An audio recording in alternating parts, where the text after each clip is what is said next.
裴总在洗澡，我进去给他递肥皂，忍不住在心中感叹：哟，粉色的。裴总一怔，然后他差点用手里的肥皂砸死我。晚上，裴记回来了，我来到门口迎接他，笑容满面的打手语：欢迎回家，亲爱的。裴记看都不看我，径直走了过去，仿佛我不存在一样。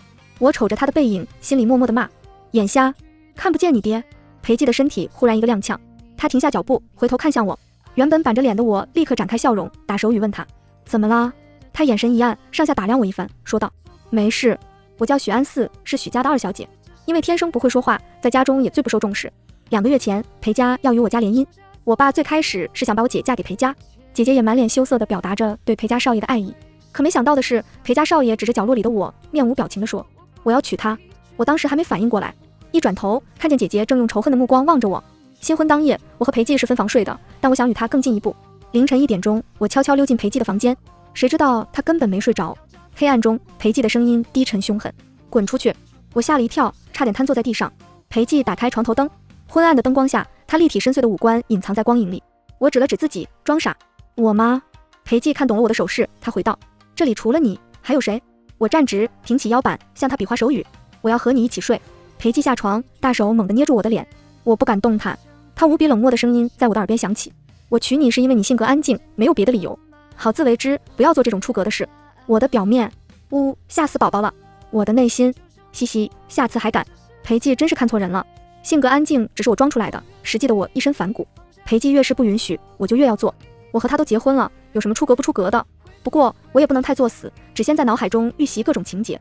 1周前的某天，我照常做着春秋大梦，不料裴记突然从我身旁经过，我顿时心虚，身子一歪，脑袋撞在他的胸膛上，体内的灵魂仿佛都跟着一震。裴记扶稳我：小心点。就是从那时候起，我发现裴记变了，他变得很暴躁，而且还会无缘无故的瞪我。我明明什么也没做，就比如早上我俩一起吃饭的时候，我瞄了裴记一眼，他衬衫扣子都快崩开了。果然胸肌是男人最好的嫁妆。裴记眼皮跳了跳，说：你以后别和我一起吃饭。再比如我帮他换衣服的时候，好妖啊，就是不知道效果，撑一撑能有2秒。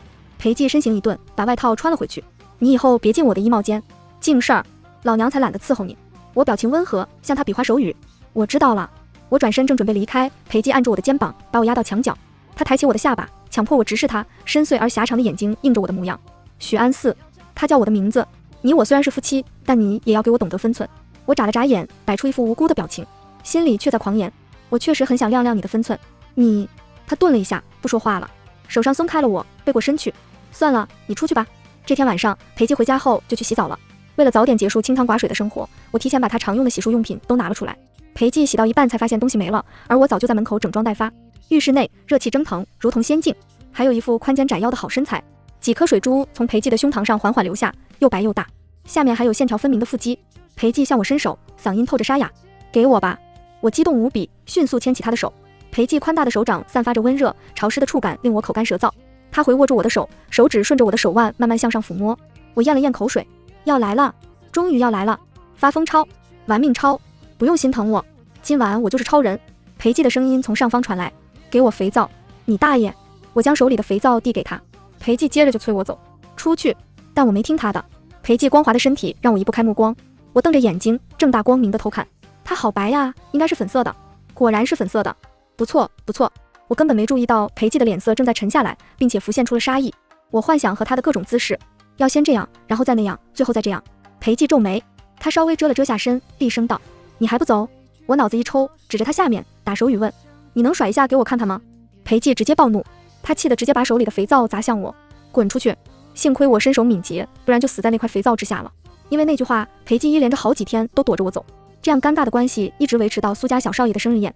宴会当天，我挽着裴记的胳膊入场，裴记瞬间吸引了全部人的目光，他被各种商业人士团团围住，我则被挤到了旁边。不知道是谁的酒杯没拿稳，红酒泼到了我的裙子上，弄脏了一大片。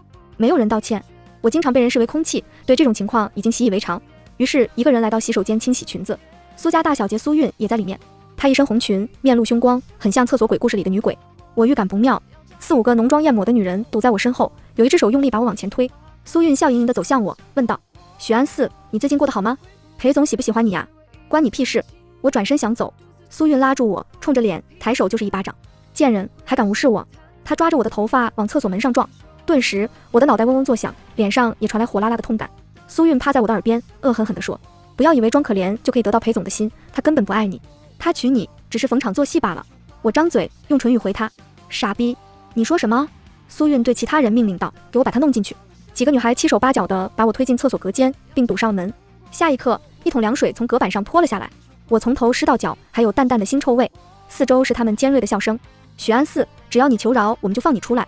你让他一个哑巴怎么求饶？不然跪下也行啊！哈哈哈！外头的笑声更大了。我身上没带手机，现在只能自救。那行吧。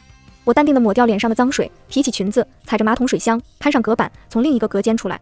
早就想试试拖把沾屎了，真是谢谢你们给我这次机会。我拾起角落里的拖把，沾上马桶水，用力一扬。说真的，皇帝都没我雨露均沾。女孩们个个花容失色，慌忙躲避着。救命！好脏啊！你们快拦住他呀！许安四，你疯了吗？我邪魅一笑，你这不废话，不疯怎么干得过你们？宴会结束后，苏韵恶人先告状，她哭着跟裴寂说我用沾屎的拖把欺负她。呜呜，裴总，许安四他动手打人。苏韵展开沾满污渍的裙面，你看我的裙子都被他弄成这样了。我盯着他这做作的演技，撇了撇嘴，演，接着演，不拿个奖真是可惜了。苏韵抹着不存在的眼泪，一个劲儿的装可怜。他话还没说完，裴寂直接掠过他，走到我身前，脱了西装外套披在我身上。裴寂反问苏韵，你对他说了什么欠打的话？苏韵愣住了，什么？裴寂揽住我的肩膀，义正辞严道，安安性格文静沉稳，你肯定是说什么刺激他的话，不然他不会这样。而且他脸上也有伤，难道是他自己打的？给他道歉。苏韵一看裴寂这样维护我，也没再抢辩，他的语气十分不情愿。对不起，许小姐，我没想到裴寂会这样护着我。苏韵走后，我微笑着向裴寂道谢，谢谢你，同时心里邪念升起，真想把你压在身下好好感谢你。他抬手想抚摸我的脸，但应该是怕弄疼我，手指只是在脸颊旁停留片刻。还疼吗？本来没什么事，他这一问，我这个委屈感就上来了。我咬紧嘴唇，拼命忍着眼泪，不要哭，不要哭，一点都不疼，以前又不是没挨过打。痛痛飞，痛痛飞。我摇了摇头，打手语，没事，不疼。裴寂理了理我的头发，说，我们回家吧。在我的印象中，这是他第一次对我这么温柔。那桶凉水成功的让我生病了，但我意识还是清醒的。在床上躺着正无聊，裴寂来到我房间，用手背试了试我的额头，还烧着。我朝他温柔一笑，你上床，等下我会更烧。裴寂的脸色忽然变得难以形容，他站起身，正当我以为他要离开时，裴寂掀起被角，轻轻躺在了我的身侧。出于本能反应，我立刻挪开身体，远离他。裴寂见我躲他的样子，眉头不悦的一皱，你躲什么？我紧张的打手语问他，你要做什么？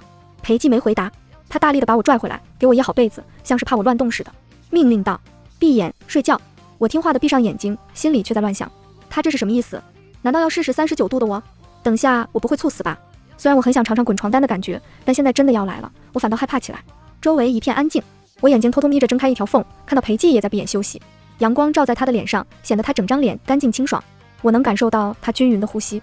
正望着他出神，裴寂突然睁开眼，乖乖睡觉，我不会做什么的。我松了口气，乖巧点头。原来真的只是睡觉，还好他没那么禽兽。裴寂搂着我的手臂紧了紧，我放下心来，安心入睡。因为发着烧，在后半夜我出了一身虚汗，黏黏糊糊的触感让我在迷糊中脱掉了睡衣，一个翻身滚进了一个怀抱。这柔软的触感，哇塞，是胸肌。我张开双手，大力的揉捏。下一秒，我听到了裴寂的梦一声，轻点，卧槽！我猛地睁开眼，惊坐起身，裴寂也跟着一颤，他的手臂环住我的后背，瓮声瓮气。怎么啦？我现在浑身上下只穿着条裤衩，抖个不停，内心尖叫，啊啊啊啊！裴寂急忙打开灯，查看怀里的我。我推开他，用被子裹紧自己。裴寂俯身凑过来，你怎么了？哪里不舒服？我疯狂摇头，身体往后退了退。我指着门口，示意他出去，赶紧走，你赶紧走。裴寂盯着我，冷笑一声，你赶我走？那时候还让我甩下的勇气呢？瞧着粉粉嫩嫩的，还挺记仇。我的脸烧得滚烫，头晕乎乎的。事已至此，只能服软了。我装出一副楚楚可怜的样子，比划手语。我现在病得很严重，万一传染给你就不好了，你还是先出去吧。裴寂沉默地看着我，他怎么没反应？难不成没看懂我刚才的手势？我缓慢地对他又比划了一遍。我看懂了。他说。裴寂起身走出房间，我走还不行吗？怎么听着还怪委屈的？爸妈听说我病了，特意来裴家宅院探望我。客套几句后，他们就问起了我的婚姻生活。我妈拉起我的手，语重心长地说，安四，你跟裴总过得好吗？如果你俩不幸福，还是早点离婚的好。我爸也在一旁点头附和，是啊是啊，你姐姐一直喜欢着裴总，他比你更适合这个身份。你快回家吧，别再给裴总丢脸了。这对夫妻一唱一和，撺掇着我跟裴寂离婚。哼，就知道他们不是真心来看我的。我摇头，打手语拒绝，我不想离婚，还没和裴寂睡觉呢，怎么可能先离婚？他们见我拒绝，立马换了一副面孔。我爸指着我的鼻子就开骂，你不想？这场婚姻还轮不到你做主，要不是裴总喜欢安静，你这哑巴能有今天吗？我还是坚持，我不离。我爸咬牙，他们见我不屈服，转头又去书房跟裴寂聊这事。我悄悄来到门口偷听。屋内，裴寂长久的没有做回答，让我的心里越来越没底。他本来也不喜欢我，万一真的要离呢？更何况我经常骚扰他。片刻后，我终于听到了裴寂的声音。他平静地说：“我和许安思过得很幸福，我们不考虑离婚。”这个回答让我呆住了。幸福？谁呀？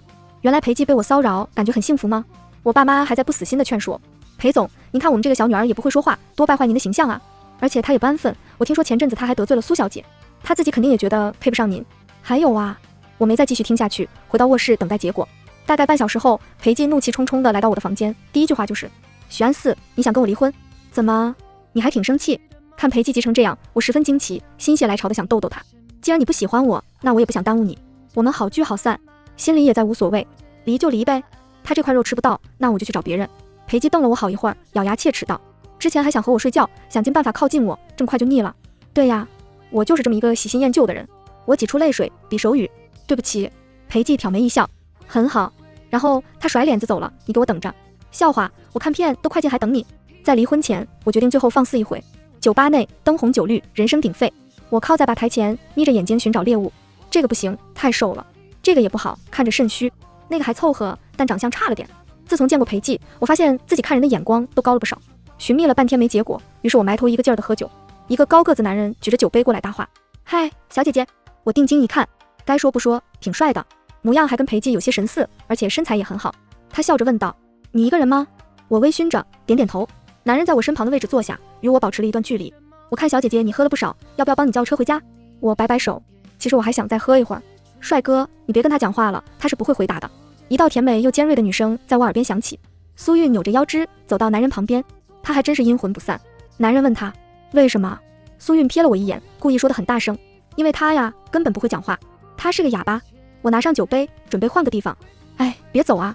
苏韵拦住我，上次的事我还没跟你算账呢。我翻了个白眼，余光扫见了一个熟悉的身影，她正端坐在沙发上，表情玩味地望着我。那是我的姐姐，许舒心。我的姐姐从小就看我不顺眼，不过她没有对我动过手。但当我受到别人的欺辱时，她从来不会帮我，她只是默许，然后在一旁冷眼观看。婚礼那天，我在休息室受尽冷嘲热讽，有的人对我动手动脚，扯坏我的婚纱，弄乱我的头发。许舒心一言不发，她堵在门口，两指之间夹着一根烟，慢慢地抽着。每次看到她这副样子，都让我心生寒意，甚至全身发抖。许安四，苏韵的声音让我回过神。她居高临下地俯视着我，眼中尽是轻蔑。她嘲讽道：“你是不是被裴总赶出家门，无处可去了？”高个子男人挡在我面前：“你别这样说他。”苏韵推了他一把：“我爱怎么说就怎么说，关你什么事？”我用力推回去，顺便给了他一巴掌。啪的一声，苏韵的嚣张气势瞬间消失。她捂着红肿的脸，愤然瞪着我：“你敢打我？这一巴掌是我还给你的。”我带着高个子男人离开吧台，同时也离开许淑欣的视线。奇怪的是，苏韵居然没有追上来。酒吧的一处角落，我用手机打字向男人道谢：“刚才谢谢你。”他男人看到手机屏幕里的文字后，腼腆一笑：“没什么，不客气。”他介绍起自己：“我叫周嘉轩。”我叫许安四。这时候我感觉酒劲上来了，眼前天旋地转，喉咙和胃里都有一股灼烧感。我摇摇晃晃地准备回家，周嘉轩上前扶住我，体贴地说：“我送你吧。”我想起裴寂那个臭脾气，肯定要问东问西，正要拒绝，周嘉轩揽上我的肩膀，几乎要把我抱进怀里。突然，一只强有力的手臂隔开我与他的距离。我抬头看到了裴寂愤怒的脸，裴寂抓上我的手腕，把我拉了过去，他声音压着怒火：“许安四，你真是好胆量！嘿嘿，我死定了！”周嘉轩还想拆开我俩，他问裴寂：“你谁呀？”裴寂甩给他一记眼刀，冷冷回道：“我是她老公。”然后裴寂没再废话，拽上我就走。裴寂在前方大步流星，我被他拖着，一路上东倒西歪，再加上喝了酒，双腿更是不听使唤。我在心里咒骂：“你他妈慢点，地里还有活吗？”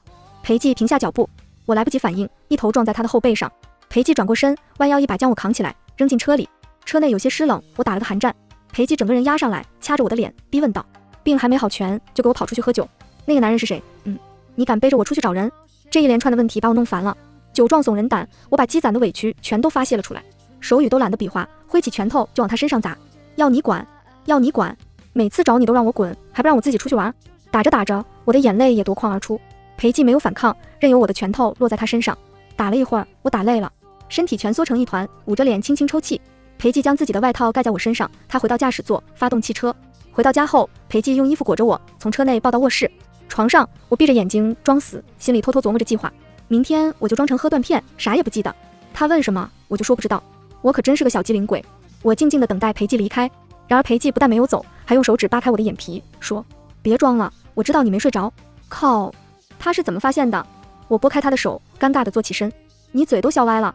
裴寂冷哼一声，语气有些得意，想装成喝断片耍赖是吧？我赶紧摇头，用手语狡辩：没有，我刚刚真的睡着了。裴寂一脸不相信的样子，他坐在床沿，板着脸问：解释吧，那个男人是谁？他叫周嘉轩，我跟他认识还没5分钟，之前我一直在喝酒。真的，他就是个路人。看到我这样回复，裴寂像是松了一口气，他说：以后病没好，全不许出去喝酒。我乖乖点头，心里也松了一口气。吓死我了，还以为他会揍我呢。裴寂忽然啧了一声：我怎么可能会？我一懵，问：什么？他一开眼，摸了下鼻子：没什么。那晚之后，我发现裴寂又变了，他变得有些话痨，总是东扯西扯跟我唠家常。这天裴寂下班回家，我习惯性的来到门口迎接他，打手语：你回来了。这次裴寂没有无视我，而是站住跟我闲聊：今天真热呀，明明前几天还挺凉快，变得可真快。我干笑着附和点头，热就脱衣服，跟我废什么话。裴寂扫了我一眼，解开了几颗衬衫扣子，2块白皙的胸肌呼之欲出，我瞬间提起兴趣。哇塞，胸肌！裴寂的嘴角似乎翘起1度，他甚至还揪着领子往外扯了扯，暴露出更多，有种他在耍计谋的感觉。但是算了，只要他肯为我花心思就好。裴寂微笑着，声音充满诱惑力：待会儿我要去洗澡，一起吗？这要是以前的我，肯定会迫不及待地答应，但是现在我犹豫了。他这温柔的笑容让我起了一身鸡皮疙瘩。我摆手：不聊。裴寂见我拒绝，又挑衅般地问道：害怕了？怎么胆子变小了？害怕？怎么可能？你吓唬谁呢？我急了，一咬牙，点头答应了。我穿着浴袍走进浴室，裴寂已经在里面等候多时。他看到我后，嘴角闪过一丝阴冷的笑：你洗澡还穿衣服？我假装打战：我有点冷，待会儿就热了。裴寂盯着我的脸，挑眉道：应该还会烧起来。这话好像在哪儿听过。裴寂迈步来到我身前，高大的身形把我盖在阴影里，我瞬间萎了。要不还是算了吧。正要向后退，裴寂搂住我的腰：不准逃。不知道是不是我的错觉，他好像也在颤抖。放松，他安慰道。裴寂低下头，粗重的呼吸从我颈边掠过，他抚摸着我的嘴唇，轻轻吻了上来，很柔软，很舒服。但是他亲的也太久了，我有些窒息，拍了拍他的肩膀，示意停一下。结果裴寂更起劲了，趁喘息之机，他轻笑道：来试试效果吧。接着一只手爬掉了我的浴袍。一夜过去了，说实话，体验感并不是很好。裴寂一点都不温柔，只会用蛮力，毫无技术的横冲直撞。在多次的冲击后，我再也支撑不住，昏睡了过去。一直到第二天下午3点，我才迷迷糊糊的醒来，低头一看，全身的红痕数不胜数，稍微一动就疼得要命。裴寂今天没有去上班，他端着餐盘进房间，见我醒了，温和的询问道：睡得好吗？好个屁呀！我学裴寂的样子，摆出一副凶狠的表情。裴寂似乎被吓到了，身体一顿一顿的，声音发抖：你要不要吃点东西？我偏过头不理他。昨晚上那么死命的折腾我，现在倒开始温柔了。床上床下两副面孔。裴寂戳了戳我的胳膊：安，你别生气了，是我没克制住，下次我会小心一点。我不理他，他就一直戳。我不耐烦地白了他一眼：少扒拉你爹。裴寂垂着头低声道：亲爱的，要怎么样你才能原谅我？裴寂居然会有这样低声下气的样子。我不免得意，趾高气扬的比手语：你躺床上给我转呼啦圈。躺在床上要怎么转？我一副说教的样子，指指点点：那是你自己的问题，是你不够努力，你不转我就不原谅你。说到做到，我连着好几天都不理裴寂，他一凑过来我就别开脸。渐渐的，裴寂也不找我说话了。我姐姐许淑欣准备正式接管我们家的企业，仪式当日，裴寂临时有事不能陪我来，于是我自己单独赴约。宴会厅内，许淑欣和我爸妈站在一起，与宾客们谈笑风生，没有一个人在乎我的感受。无所谓，反正那里从来没有我的位置。人群中，我看到了一张熟悉的脸，他同时也看到了我。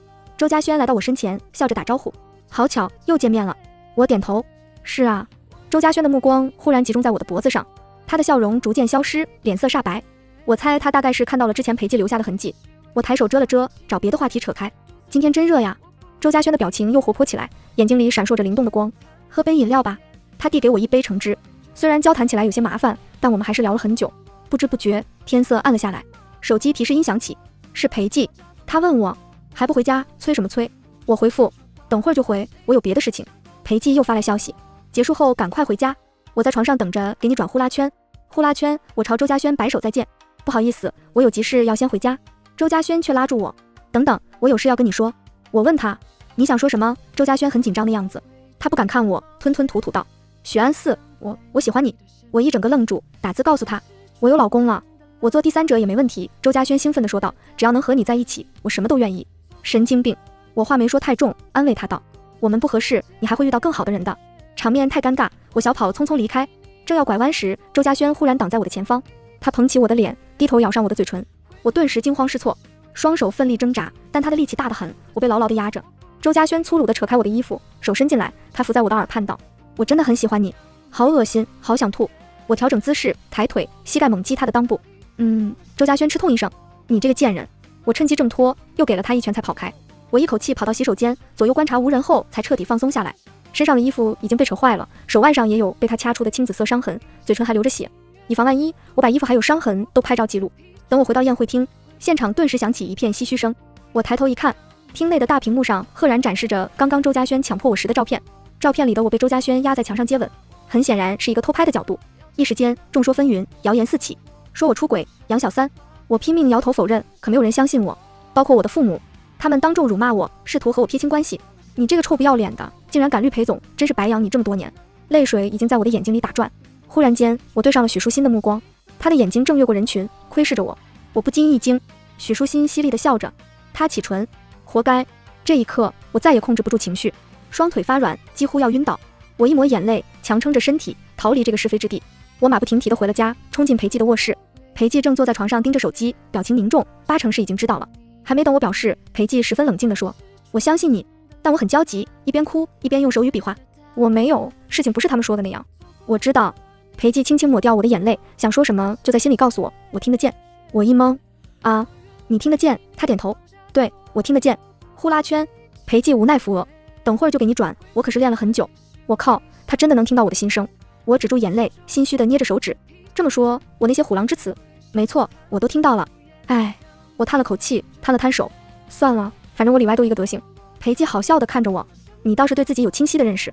我跟裴寂讲了周嘉轩对我做的事，裴寂这个暴躁脾气差点夺门而出找人对峙，我费了好大的力气才拉住他。经过商量后，我们决定报警处理。没过多久，周嘉轩就落网了。他面对警察的审问，瑟瑟发抖的全盘托出，原来他是许淑欣和苏韵派来对付我的。然而我并没有像计划的那样被周嘉轩吸引，于是他便索性来抢的。许淑欣将偷拍的照片展示在大厅内，目的就是让我身败名裂。警局内，我坦然地将被猥亵后的照片交给警察，证据确凿，周嘉轩被刑事拘留，许淑欣和苏韵也受到了处罚。之后的家宴上，裴寂拉着我的手入场，并当众秀恩爱，吻了我的脸颊，迎来了一片掌声，事情圆满结束。我转不动了，裴寂倒在床上，呼啦圈挂在他的腰间，我站在床边，严厉地督促：“还有50圈，赶紧的。”裴寂绝望地闭上眼，可怜巴巴道：“让我歇一会儿好不好？”他张着嘴喘气，像小狗一样微微伸出舌头，看起来很好亲的样子。我忍不住在他嘴角上吻了一下。裴寂勾起嘴角，仿佛早有预料。他睁开眼睛问道：“为什么亲我？”我装高冷：“嘴痒。”他一把将我拉上床：“那我也痒了，你来帮帮我吧。”奶奶的，他呼啦圈转不了几个，现在突然像个永动机。我抓着裴寂的头发，一边喘一边骂：“你他妈早晚肾虚，小细狗，有本事你撞死我！”接着骂。裴寂情绪稳定，语气带着笑，骂一句：“顶10下。”许淑欣自从就任董事长后，公司就开始走下坡路。他向来高傲自大，中小型企业一律看不上，一心只想和裴寂的公司谈合作。裴寂很明确地表示不可能，但许淑欣却不死。他自己又染上赌博，负债累累，因为钱款拖欠太久，债主们亲自找上门，在公司里闹了起来。许淑欣出面劝说，却被他们逼着下跪。周围聚集了很多看热闹的人，可没有人去帮他。许淑欣只好向他们跪下，又磕了3个响头，债主们才离开。人群渐渐散去，我溜达到他跟前，关切地询问：“姐姐，被人冷眼旁观的滋味好受吗？”许淑欣一见是我，马上换上那副冷漠的样子。他站起身，反问道：“许安四，你早就盼着这一天吧？”我无辜地撅了抿嘴：“也没有盼着啦，不过这都是你自己做的，我可没插手哦。你别得意，你迟早也会经历的。”我依然笑着：“不会的，我老公不像你，他挺会做生意的，而且他很爱我。”许淑欣像是被噎住了，她冰冷的表情松弛下来，五官皱在一起，十分丑陋地哭了起来。我嫌弃地向后退了退：“姐姐你别哭了，赶紧去挣钱吧，争取在有生之年把债还完。我永远都不会帮助你的哦。”表示完后，我转身离开。许家与我再无关系。裴寂在不远处等着我，他看到我走来，熟练地牵起我的手：“我们去旅行吧，咱俩结婚以来都没有一起出去玩过。”我朝着他的胸膛就是一拳：“你还好意思说？最开始的时候动不动就让我滚。”裴寂揉了揉被打的地方，低头靠在我的肩膀上：“我错了，亲爱的，我不该那样凶的。那我们去哪里玩？你决定就好，我什么都听你的。”这个回答让我很满意。我拉着他的胳膊晃了晃，这还差不多。迎面吹来的风带着些许寒意，但我并不感觉到冷。我的手被裴寂攥得紧紧的，温暖正在源源不断地传递给我。全文完。